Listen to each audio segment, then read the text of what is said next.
22वा श्लोक 23वा सादर करीत आहे.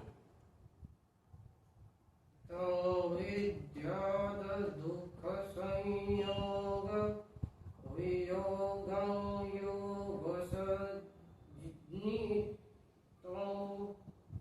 सनिश्चयेन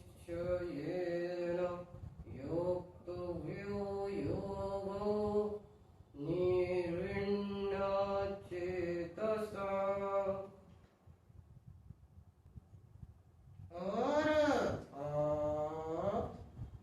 जो दुःखरूप संसाराच्या संयोगाने रहित आहे, तसेच ज्याचे नाव योग आहे तो जाणला पाहिजे.